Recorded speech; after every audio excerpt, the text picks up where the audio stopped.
so good to see you. So this is day 4, and we're definitely going to have some bonus rewards for people that have been with us all 4 days. So just a quick recap, we've been doing, based on the 4 bodies, 4 medicines, we've been looking at our healing layers. So with day 1, we talked about the physical body, being able to identify natural holistic ways to improve our physical condition.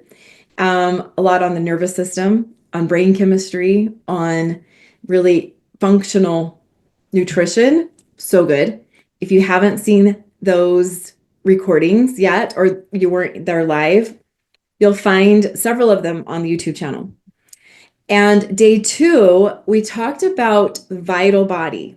So the vital body is a layer of our being. It's the aspect that Eastern medicine explores. And we had some amazing presenters. I haven't always been able to address all aspects of the vital body. In my doctorate with Quantum University, my training, my teacher, Amit Goswami, nicknamed the Quantum Doctor, he explained that there are 3 aspects to a vital body. So that is the meridians, which we hear about in traditional Chinese medicine, in acupuncture. There is the chakras, which we hear about more in Ayurvedic medicine, and the auric field. So the aura was addressed along with the meridians and the chakras. And so it was fabulous. If you haven't seen that day, make sure you don't miss it completely. Day 3, we went into the mental body. So what's interesting is my master's degree is in psychology. And as I was a student in the psychology department, they did not talk much about emotions, and they didn't really talk about what the mind should be doing. They focused more on pathology. And so I am so grateful that we are in a different era. That was 25 years ago, but we are in an era where we hear more about positive psychology. We had an amazing list of people that spoke about the power we have to resolve depression, to find what the subconscious is doing, and how it's compromising, or it can help and hurt, right? And so the mind is one of those elements that we can decide. One of my favorite presentations yesterday was our A Million at One team, where Julie Obenchain talked about the ego mind and the spirit mind, and just that right mind and wrong mindedness, and that the spirit is the solution for healing. And so that was a perfect segue into today, which is the quantum body. So just to kind of look forward today, we've got Vinnie starting us off. I can't wait to introduce him. We've got a little panel of discussion around what is the difference between the vital body and the quantum body, because I find a lot of confusion about and a lot of crossover. There is some crossover, but there's also a distinction. So it's going to be really interesting to sort that. So Tamara Lang, Vinnie, and I are going to delve into that. And then following that, we're going to hear about biofeedback. We're going to hear about consciousness. So we're looking at kind of the layer that isn't as visible as the physical body. Obviously, we go in kind of these, it's actually what I've heard is a higher, finer matter, so to speak. So there's still something there. Information is there. And it's really, actually, the more you access it, the simpler and the more powerful you can find solutions. And so that's the good news, is that it gets simpler and more powerful as you elevate. So another background to all this is raising frequency. And we've mentioned frequency yesterday. Annie talked about the frequency journey. And really that's the same kind of model, is that the physical body is a denser frequency, the spirit body, finer, lighter frequency, right? And so as you move into these higher frequencies, a lot of times you'll start to feel a shift or notice like a potential that wasn't there before.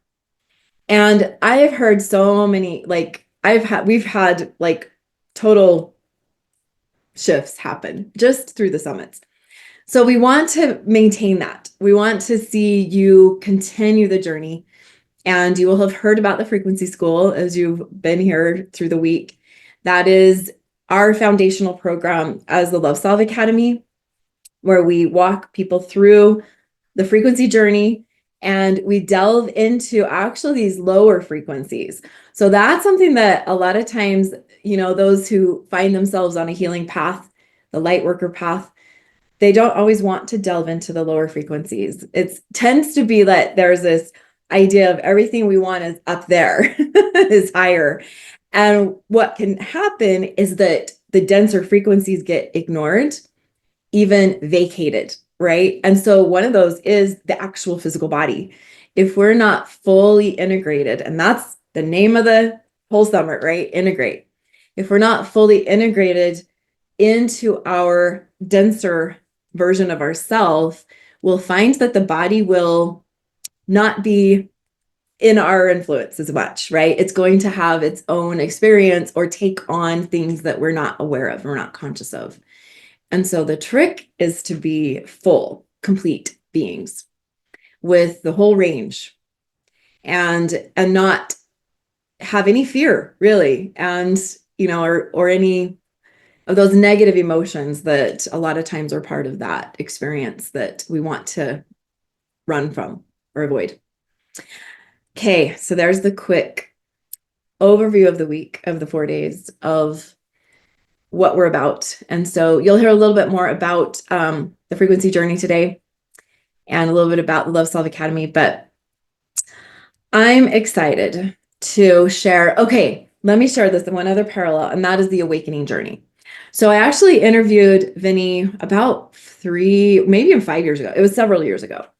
And we had this discussion that I could see that he had been through an experience that took him to a place far away. He's going to talk about that. And it was a frequency journey. So the other thing that's going to happen today is we're going to mention the book that is launched today. I'm really excited. This book here is officially for sale on Amazon today. There's a little bit of story of why today. But when I had that conversation, when I met Vinnie, I started to realize there is this awareness he has, this information he has from his experience that matches up with an awakening process, you could say, on a higher level. And so I walked him, I had him explain that in terms that were frequency oriented, and the chapter is in this book. So he kind of talks about a journey that really all it took is openness, is really all it took. The consideration of possibility of things that could not be seen, but that could be hoped for, right? That could be allowed in the mind. And so that's really, today is kind of the whole possibility day. It's the whole day of like, what could we do? And that's an exciting potential, really. And so in this awakening journey, it's a lot of us will go through it very slowly. Vinnie tells a story about it happened in a matter of days for him. He went through pretty much the whole thing. And I don't think he would wish it on any of us, I'm guessing. Nope. So he would not wish it on any of us. And so his story is that light and truth that we can all enjoy and experience. And thank you, Vinnie, for your journey so that you could bring that back to us. Thanks for coming back. Yeah. Thanks for having me. And I am very grateful to be a part of your work that you're doing.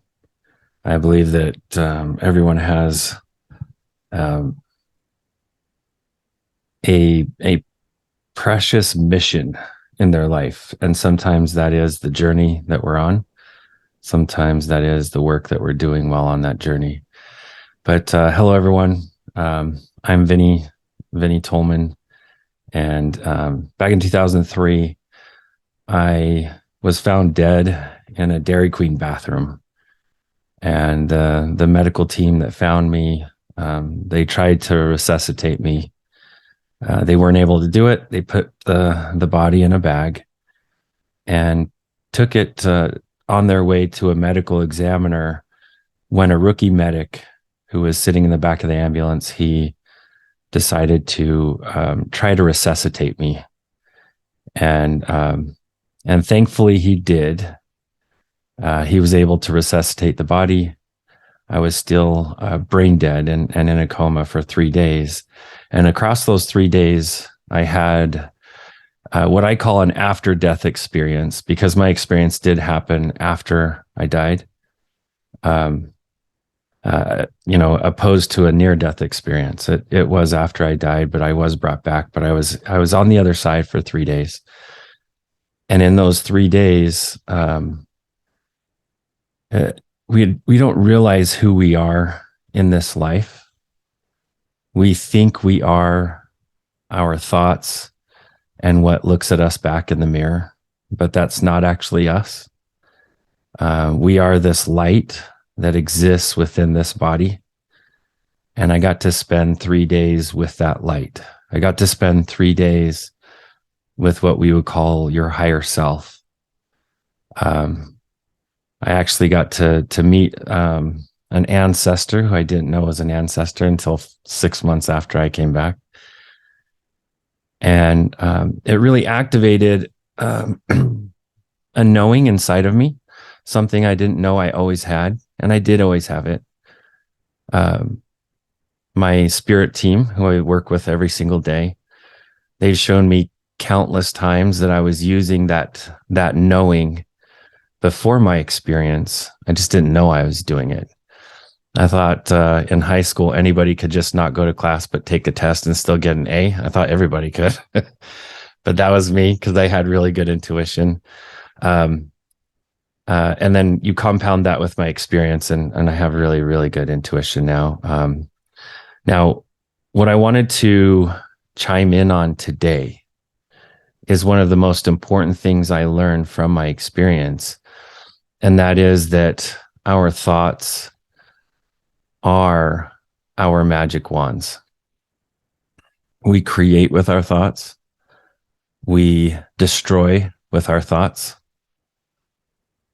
And to begin, I want to give us an understanding of who we are and how we're existing here in these bodies. Again, I go back to the fact that we are these souls or these spirits, these pure white light and love. That's what our soul and spirit is made out of. We are a collection of that light and love put into these bodies. And the bodies themselves have their own voice. Some people call that the ego. Some people call that fear. Some people call that anger. But that's the energy of the body. And in between that, we have our brain, our consciousness. The funny thing is, we are not our consciousness. That's the hard part to understand. Our consciousness is a figment of our spirit. It is a reaction of our spirit in this body. But to begin, I'd like to help us understand that we have our higher self. We have our lower self, which is the body essence. That's like your hungers, that's your appetites, that's your addictions.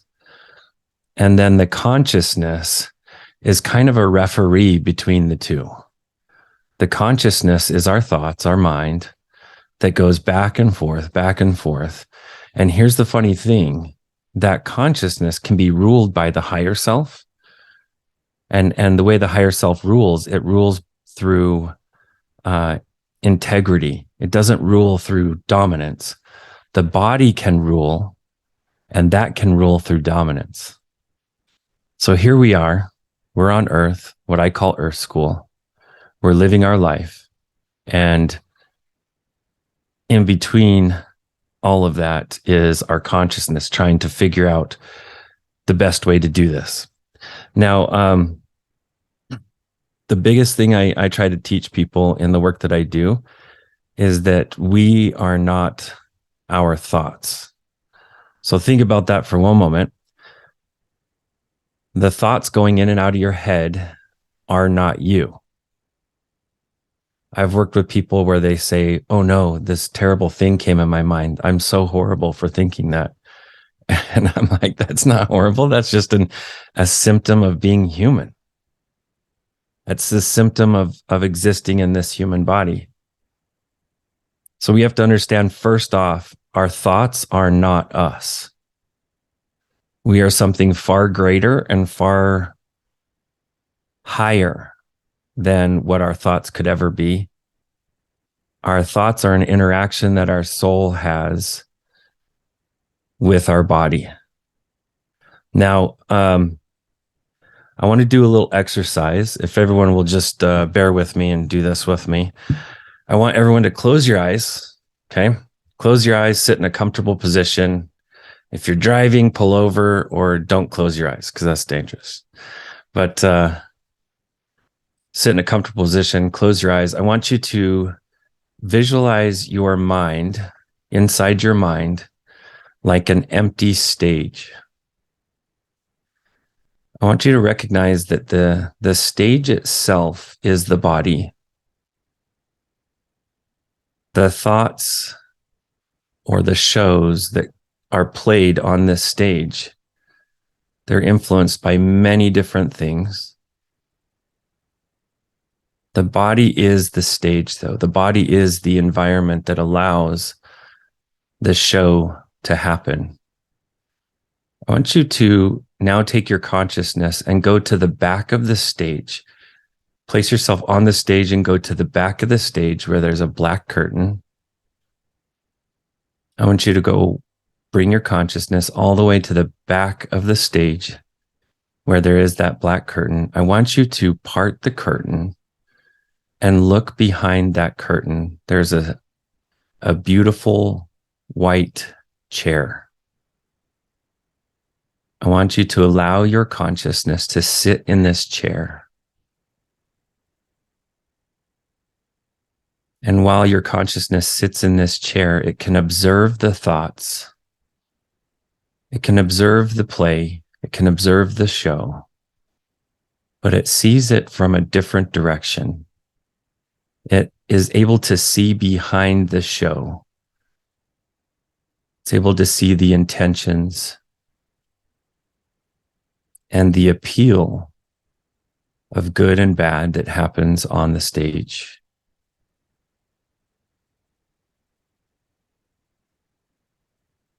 I want you to recognize that in your own mind, this is one of the quietest places you can go. Because behind that stage, no one is putting on a show. The show is all going forward.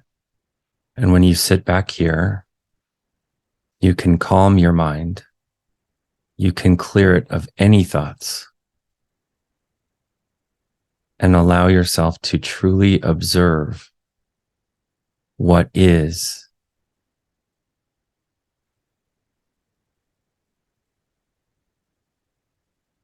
Take a few very deep breaths while you're in this place.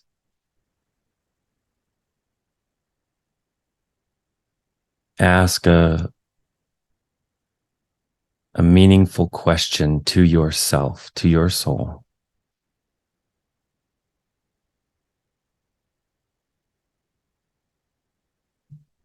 And observe what comes on the stage.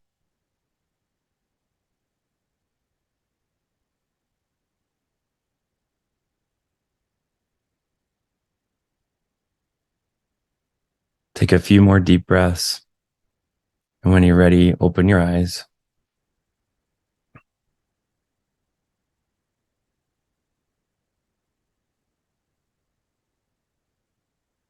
We have to understand in this life that we are the masters of our thoughts, or our thoughts will become masters to us. And that's why we're in Earth School. We're here to learn to master those thoughts. We're here to learn to master the physical from the spiritual. And like Christine was saying earlier, one of the greatest abilities we have with that is the communion of who we are, the unification of our highest self and our lowest self, and allowing your consciousness to go to that back of the stage to realize that you are not those thoughts. You are the one who controls the spotlight. You are the one who controls the spotlight. So, how does that affect us on our daily lives? How does that affect us in our personal existence? I love that we just had an election because it's a perfect learning opportunity. I had a lot of friends and clients that were very upset by the result this time. And I had a lot of clients that were very upset by the result last time. The beautiful thing I love is I love both groups of clients, because both group of clients have amazing people full of light, despite what one party might talk about the other. Those individuals have tremendous light within them, no matter what box they check for a political party. And this election is perfect. Unless we own a time machine,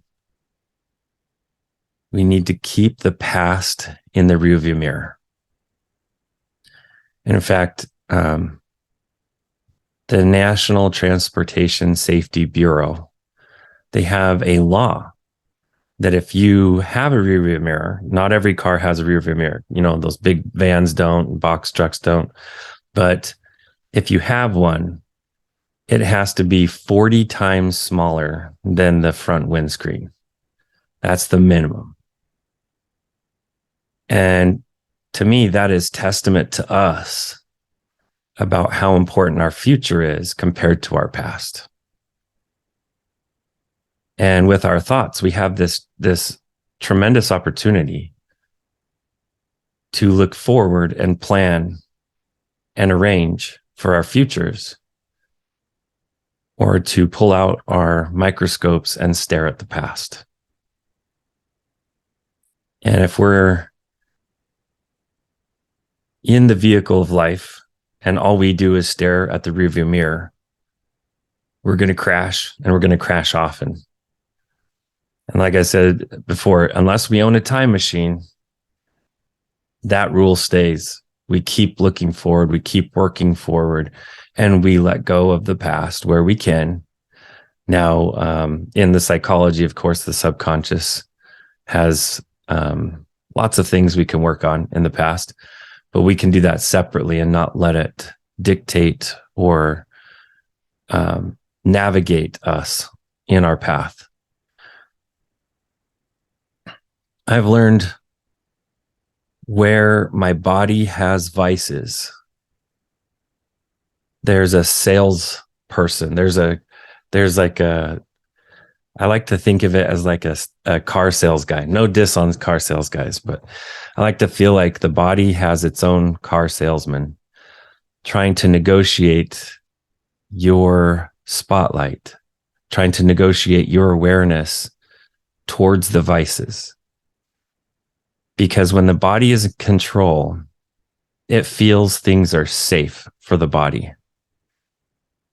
When the body has no control and the soul, the spirit, is in control, the body feels nervous, feels scared. And so the body loves to keep us towards our vices, our appetites, our hungers.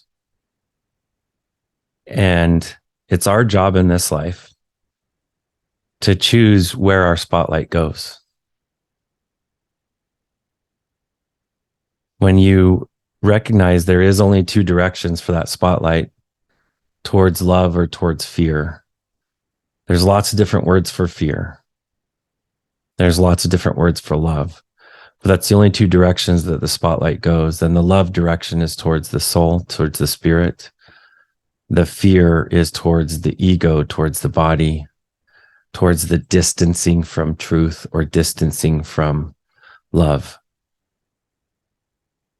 But in my experience, I saw that there is pristine power with our thoughts. That if we can get in front of our thoughts, we can and we do control and build our own universe, our own reality in our lives. And when we're able to control those thoughts and build our own reality, we can start now navigating our life in much different directions. But it all boils down to our thoughts. If I want to be a positive person, but all I do is think negative thoughts, I will always be a person at odds with himself. Until I wake up and decide I'm going to choose to not have those negative thoughts. But just by making the choice, it doesn't do it. We have to continually make that choice every time we have a negative thought. And one of the greatest ways that we can support our power of creation is to avoid negative influences. I worked with a gal that was just so full of so many different traumas in her body. And she loved watching a specific show that was about murder and about gore and a lot of blood, I think. I've never seen that show, so I don't know. But just from her description, it was full of all the things she was so afraid of. And yet she was using it as her entertainment.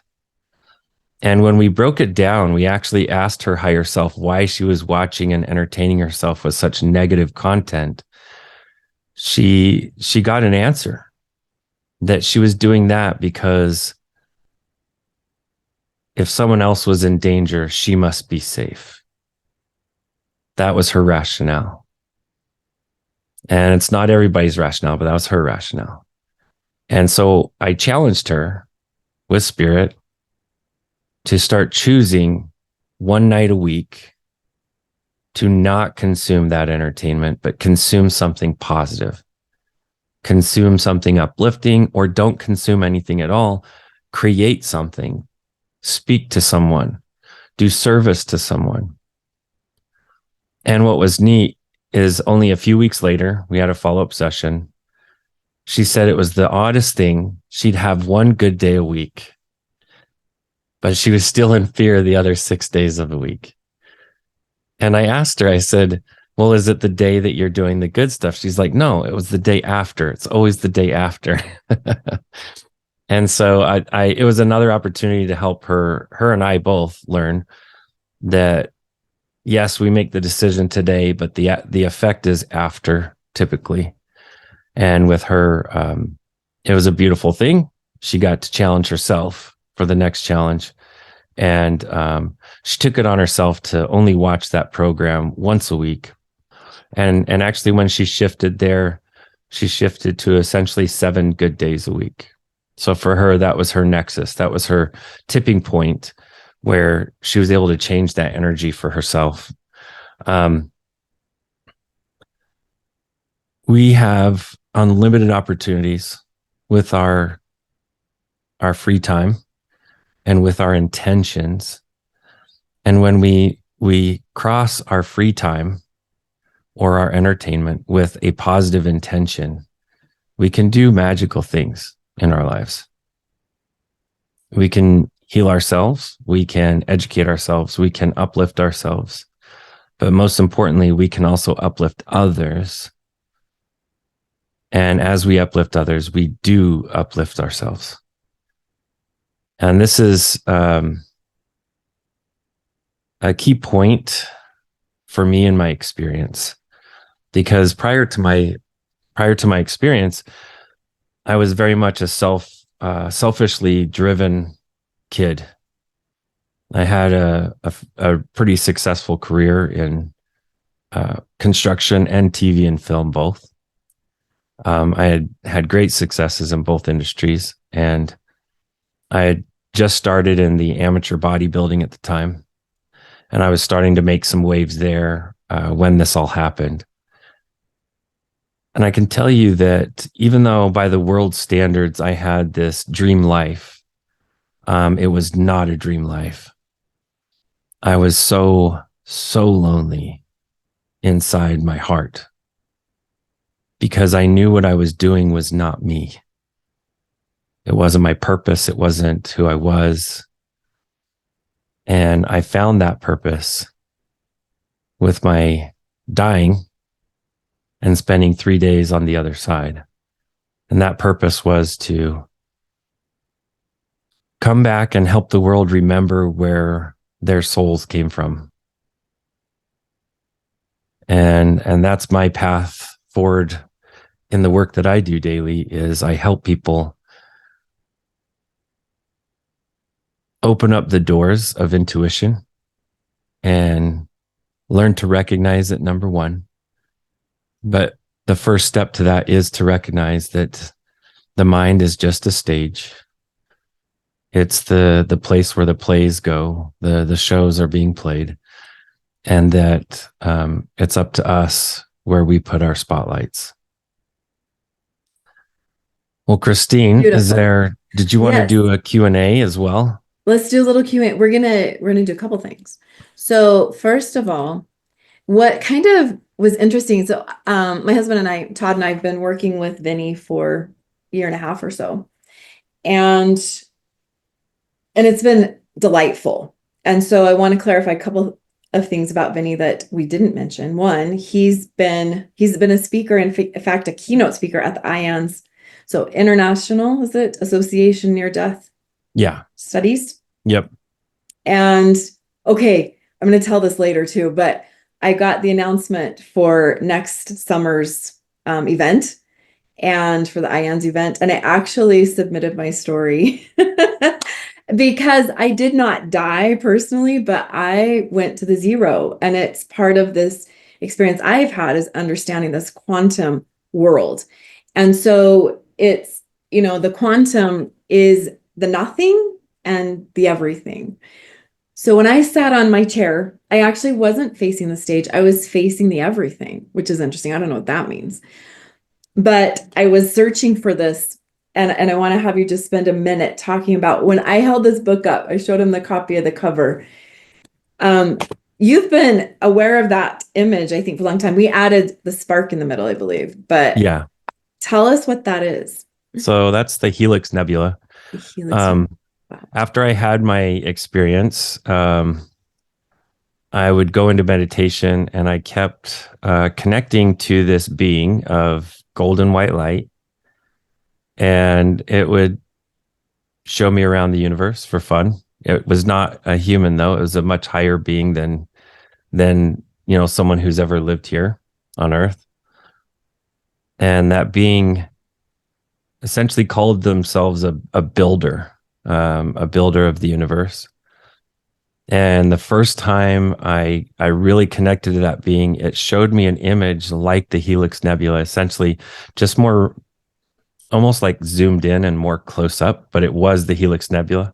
As soon as I saw that some of the first pictures of the Helix Nebula coming back, I felt it's the eye of God. I felt it was this beautiful, almost artwork for us to see from where we are on Earth, to see the power of creation, because it is so far out there. You have to have very, very high power and off-planetary telescopes to be able to see it. You can't even see it from Earth, at least not clear anyway. And instantly, I knew exactly where to look in the nebula. You can actually see these points where matter is being brought into that space. You can see two very distinct points. And if you look real hard, you can see a third one. These 2 points are almost like where matter is being brought into that nebula for it to be built. That was a my favorite thing. In fact, I'm going to turn off my camera just for a sec so you can see it's my backup screen. Wow. So I use it as An my backup eye. screen. Wow. It is like the eye of God. hmm That's amazing.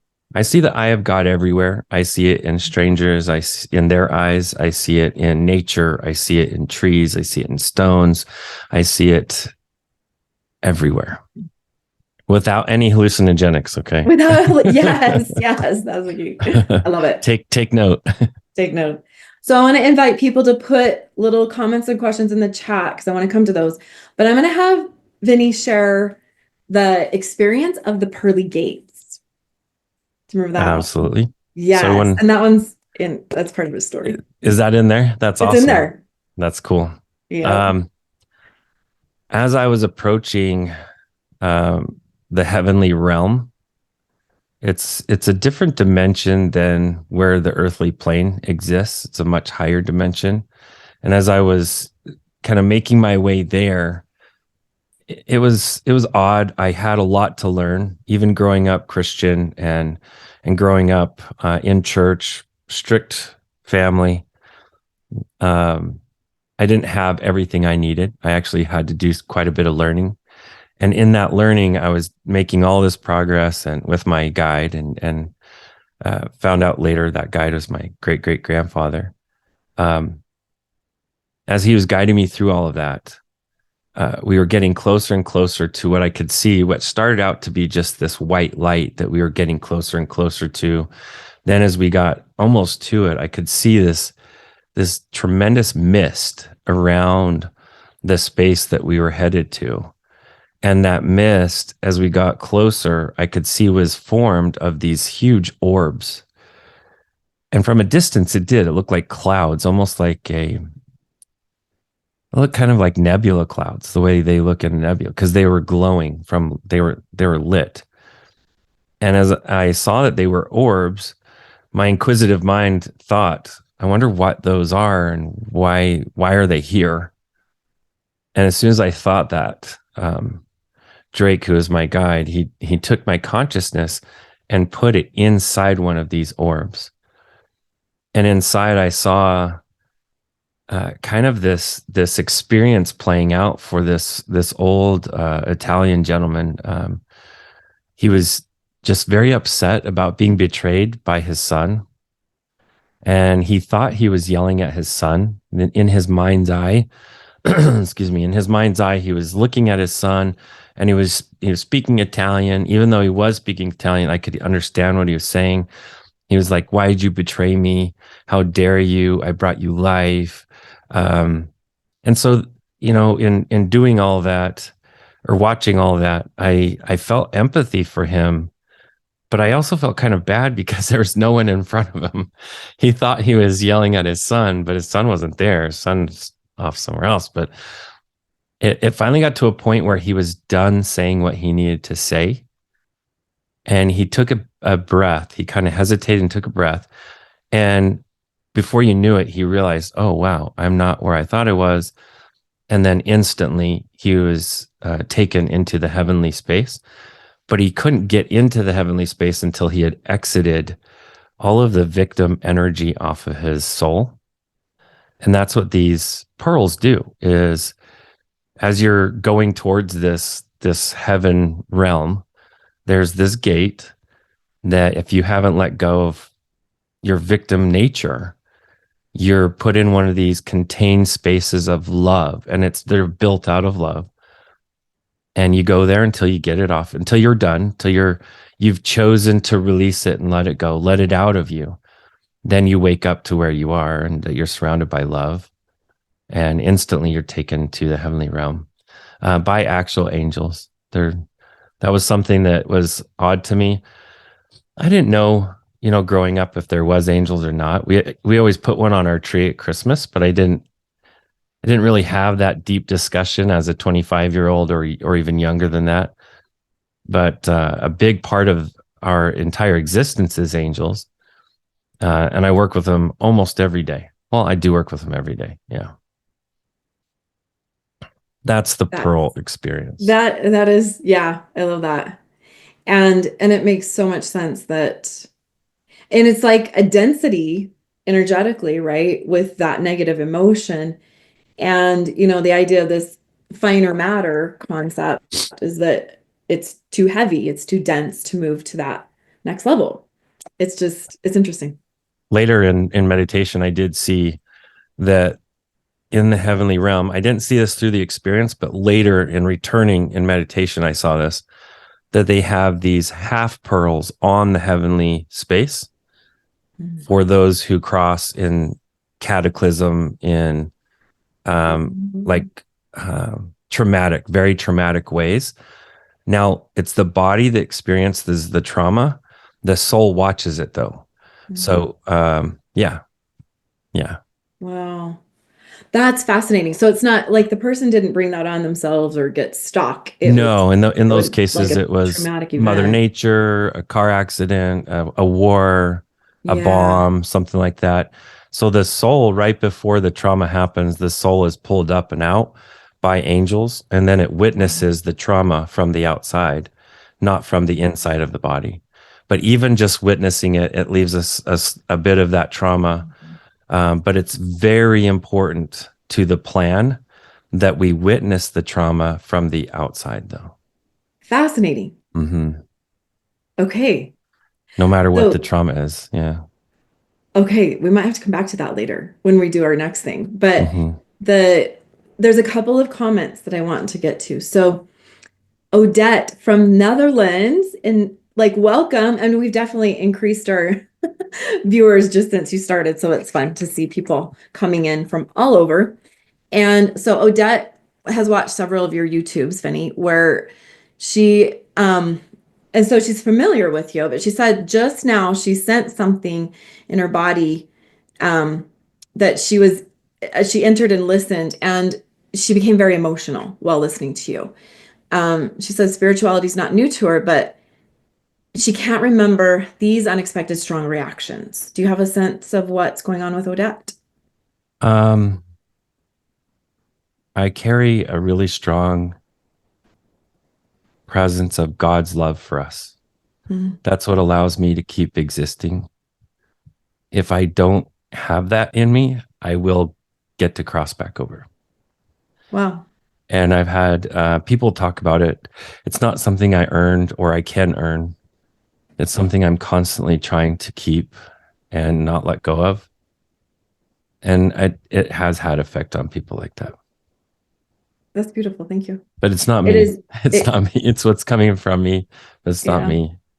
It's come through you as a hmm result of your experience. Yeah. Yeah. Okay. Thank you for sharing that. But if we were to put it in human words, it's unconditional love. Yes, that would make sense. Okay.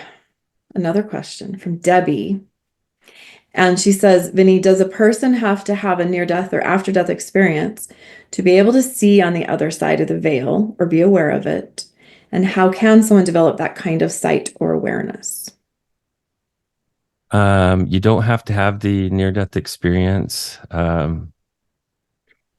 Thank goodness. Because knowing if you had to, I'd probably have to have two or three more if that was the case. I'm glad you don't for you to maintain or to achieve or activate your ability to see. There's a way of doing that. The hard part is you have to step outside the scaffolding or the framework of your beliefs. Wow. That's a really hard part of it because those beliefs, they serve as kind of a protection, but at the same right, when you stand out in your full energetic nakedness to the universe, you get to feel what the universe is. You're not being obstructed by the beliefs anymore. But that's the way you do it. And that's what happens to someone when they have a near-death experience. They're going from the beliefs or the paradigm of what we think is real here, and you're kicked out. You leave. And then you have to come back. But you witness yourself being slotted back into your beliefs. That's how physical those beliefs become for us.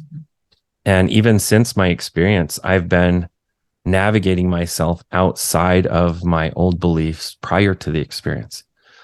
And I dodge in and out of them as I need to for my work that I do.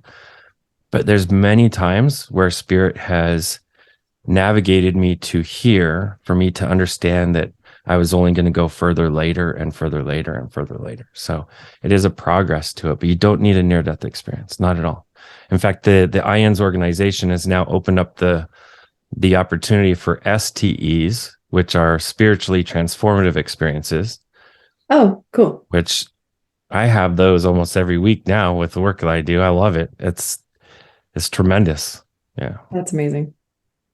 Okay, one last question, and then we'll switch to our other topic. But um, Don Norton is asking, why are so many NDEs so different? Like somebody else who has one doesn't have that experience that you had.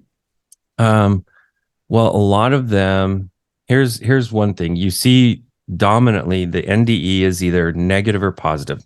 That's the number one thing you see common.